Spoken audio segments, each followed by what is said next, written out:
I'm Bethany. And I'm Kristen. And this is Looking for the Middle. CouchCast edition. Another day, another CouchCast, another question, another answer. Stop me anytime. Please stop. Okay. You need a number for our question today? Yes. 32. Do we have 32? 32. Oh, we yes. do. Okay. 32. Here we go. Oh, Bethany, I feel like you'll have a lot of wisdom to offer on this. So Okay. This is something I struggle with, so I'll just let you enlighten me. Oh, dear. What is your advice when it comes to the timing and frequency of replying to a guy who is messaging you from a dating app? Oh, wow. We've gotten a lot of online dating questions. Because no one can leave their house. Oh, that's such a good point. I hadn't even thought about that. Quarantine dating. Seriously. Okay.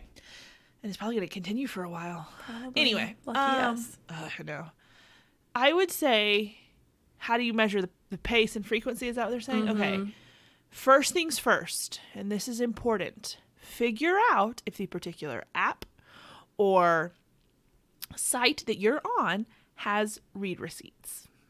And I would say check both the mobile version, the app version.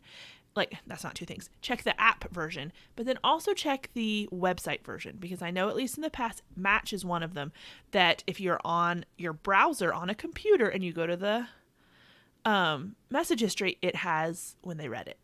The app does not. So, pro tip. Interesting. If I it's didn't realize that. I know that it's probably been a year since I was on Match-ish. So, I don't know if it's still like that, but it used to be.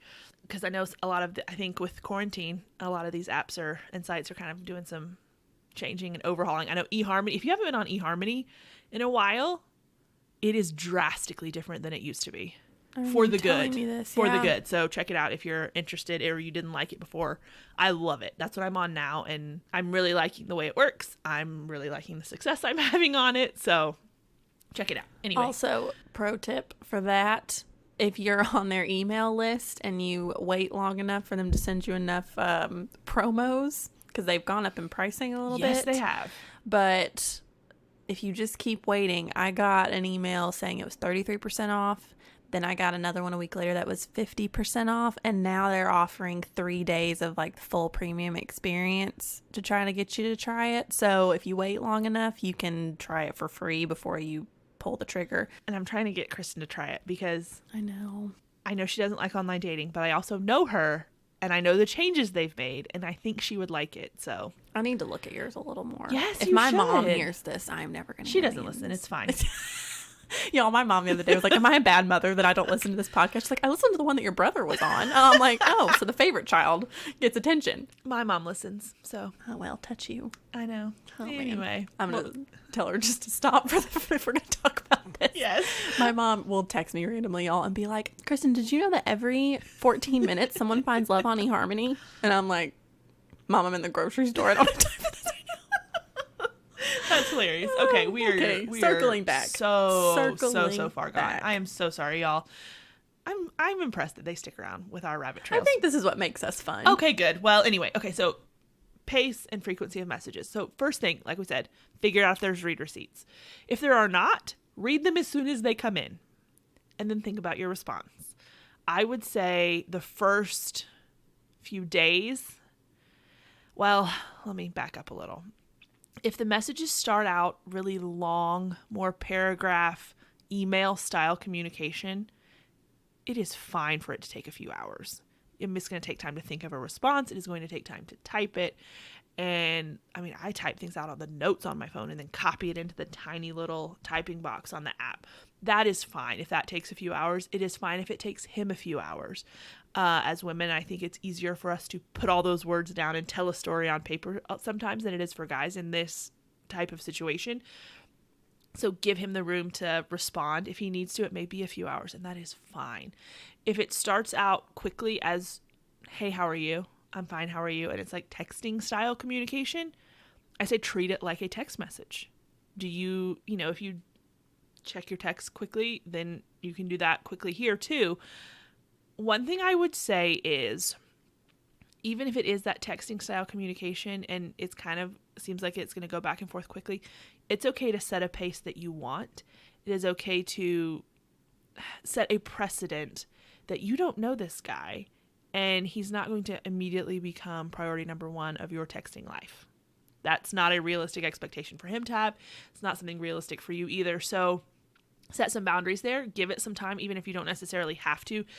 Even if he's responding really quickly, but you don't want to feel overwhelmed right at the beginning, you can put some space there and give it some time. If it is, like I said, the more long form typing, a few hours is not weird at all. Depending, it may be one message each a day, depending on what you're talking about. That's okay.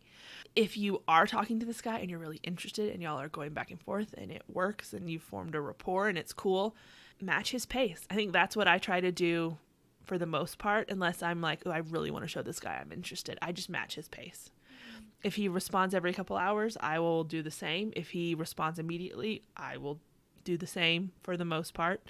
Now, if there are read receipts, there's lots of different nuances strategies to this, yes. I guess.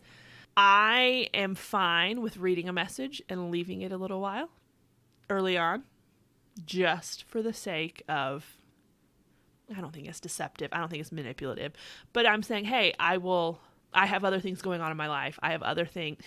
Even if you don't, it says that to them, that you have a life. I am watching Sweet Magnolias and I will respond when I am done. Right. But I think it's fine. Now, if you read it and you don't respond for 2 days, then I'm going to be like, okay, he's not interested. Mm-hmm. So match his pace, match to the pace of your interest level. If you're like, whoa, slow down, I need to know more about you, don't respond super quickly.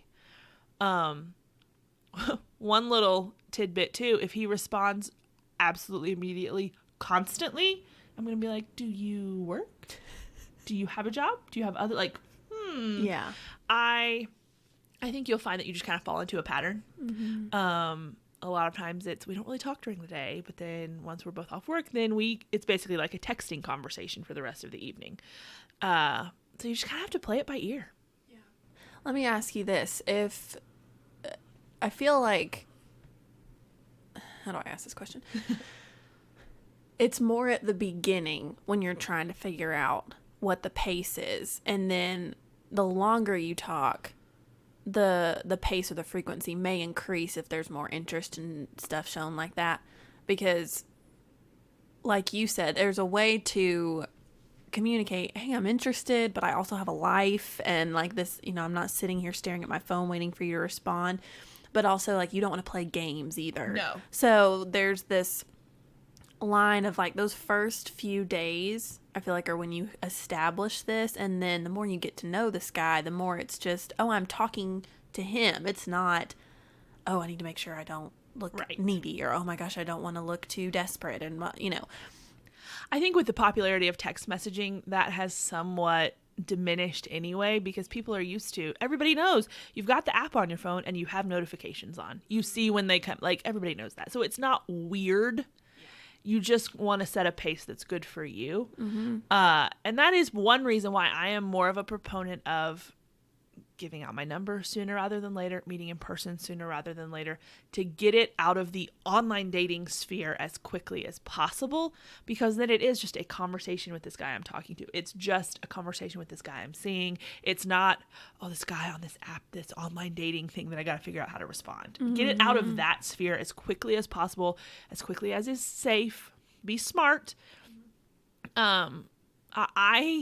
It's kind of like I don't know, it's not a rule I have, but for the most part, I keep things, this is going to make me sound awful. You'll be proud of me. I keep things solely on an app, solely on an online context until I have enough information that I have been able to find him on social media or find where he works, as horrible as that sounds, and something that can verify that he is who he says he is. If that makes sense. No, I think that's just smart. And once I've been able to do that, which honestly does not take long. It sounds daunting. I need a first name and a college or a city, and I can pretty much find him. Not too long ago, I knew a guy's first name, the city he lived in, and the general industry that he worked in. And I found him in about 5 minutes. So it's not hard. But I will not give out my number for the most part. That's kind of just like I guess you could say rule of thumb. It's not a hard and fast thing. I've given out my number to guys who I had not found them on Facebook yet. Yes. But as a general rule, that's kind of like I just want to verify you're real. You're not some weird stalker person before I give out my number. I think that's wise. On the flip side, though, I don't think it's as big of a deal to give out your number as it used to be because they're not landlines. It's not tied to your house where you live. And we give out our numbers to every website just about on the internet. That's Everybody true. has your number. What does it matter if this guy does? Worst case scenario, you block his number. Yeah. That's all you gotta And you do. move on. Like, it's not that big of a deal anymore, I don't think. Yeah, that's a good point. Okay, then kind of in the same vein, really quick, this as we wrap this question up. How do you read when a guy is just kind of like, he's responding somewhat consistently, but then the content of the responses isn't super great? When do you know to be like, okay, I just don't think this is going to work anymore? Or, oh, I need to keep going because maybe he's just slow or whatever. You know, that's Yeah. a hard thing to try to figure out. One big indicator for me is if it's taken him a long time to respond and he acknowledges that. Like, oh, I had a guy recently who was like, I'm so sorry, so sorry for the delayed response, blah, blah, blah, happened. I don't need an explanation, but at least he's acknowledging, oh, hey, I know that was a long time. My bad. Like, He's aware. Yeah. he's aware of it. And it's like, okay, so no, that kind of says to me, okay, he's at least somewhat interested. He realizes that was long and he, said something about it. If it's a really long time and then it's just like one line question with no acknowledgement that it's been 2 days since you messaged me, or you asked a question in your last message to him and then 2 days later you get like a 2-word response to that question, that's when I'm going, okay, he's not really interested. He's just kind of seeing if I'm still out here almost. If it's tough to, you say you want to talk to a guy who asks good questions, and you do. But I also say that if you are carrying on a good conversation without you having to ask like specific questions, great. That's even better. You're getting to know someone without it having to be this interview style thing of question, answer. It's more organic that way. Yeah, and questions can be organic. Like it's Right. a balance. I It think like you know what I'm talking about. Yeah. And so you want that. But if you're talking and you for a while, you've given it time, you're the only one asking questions, you feel like if I didn't ask him questions, this conversation wouldn't continue. Well, don't ask him a question. I remember you telling me this. I will give it a little time, and then I'm like, okay, let's just see if he's interested. And I don't think this is manipulative. I don't think it's anything. It's just gauging interest. Answer the last message he sends you, but don't ask anything. Just answer it, and it is 100% on him to continue the conversation. If he's interested, he will do that. And I mean, he will continue the conversation. I don't mean that he will just reply, because if he sends back a ha ha or an LOL, I'm not responding. I will wait for him to then send another message continuing the conversation. And I've had that go both ways. I talked to a guy not too long ago for a while who we had kind of gotten to a point where I was like, I don't know, I can't tell. So he had messaged me and I left it. It was like morning time. And by mid-afternoon, early evening, he just sent a message like, hey, I hope you had a good day. Oh, And that's exactly what I did. I was like, oh, that was really sweet. And I'm so glad I did. Yeah. So if a guy's interested, he'll show you. it makes me think of whenever we interviewed Brett.